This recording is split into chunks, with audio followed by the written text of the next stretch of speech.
Friends, അപ്പോൾ ഒരു മെയിൻ്റനൻസിന് പോയപ്പോൾ എടുത്തുള്ളൊരു വീഡിയോ ആണിത്. സബ്മേഴ്സിബിൾ മോട്ടർ വർക്ക് ചെയ്യുന്നില്ല എന്നായിരുന്നു കംപ്ലൈൻറ്റ്.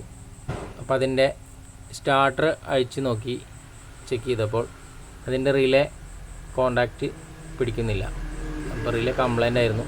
അപ്പോൾ നമ്മളതിലേക്ക് പുതിയ റിലേ കോണ്ടാക്ടർ ഫിറ്റ് ചെയ്യുകയാണ്.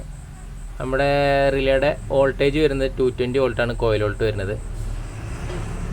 നമ്മൾ ഈ റിലേ കംപ്ലൈൻ്റ് ആയി കഴിഞ്ഞാൽ ഒരിക്കലും അത് ഡയറക്റ്റ് കൊടുക്കാതിരിക്കുക. നമ്മൾ ഡയറക്റ്റ് കൊടുത്ത് വർക്ക് ചെയ്യുകയാണെങ്കിൽ കറണ്ട് പോയി വരുന്ന സമയത്ത് ഇപ്പോൾ ലൈനിൽ വോൾട്ടേജ് കുറവാണെങ്കിൽ നമ്മുടെ മോട്ടർ മുകളിൽ നിൽക്കാൻ ചാൻസ് കൂടുതലാണ്.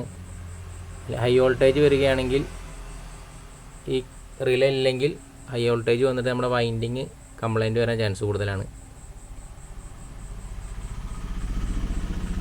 റിലേ വെച്ചിട്ടാണെങ്കിൽ നമ്മൾ സപ്ലൈ പോയി കഴിഞ്ഞാൽ തന്നെ ഓട്ടോമാറ്റിക് കോണ്ടാക്റ്റ് വിടുന്നതാണ്. പിന്നീട് സപ്ലൈ വന്നാൽ നമ്മൾ മാനുവലി സ്റ്റാർട്ട് ചെയ്യേണ്ടതുണ്ട്.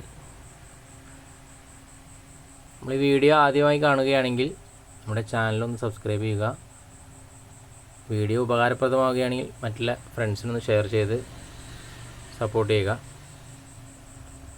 നമ്മുടെ കേബിളുകളെല്ലാം കണക്ട് ചെയ്ത് കഴിഞ്ഞിട്ടുണ്ട്. അപ്പോൾ നമ്മൾ പമ്പ് ഓണാക്കുകയാണ്.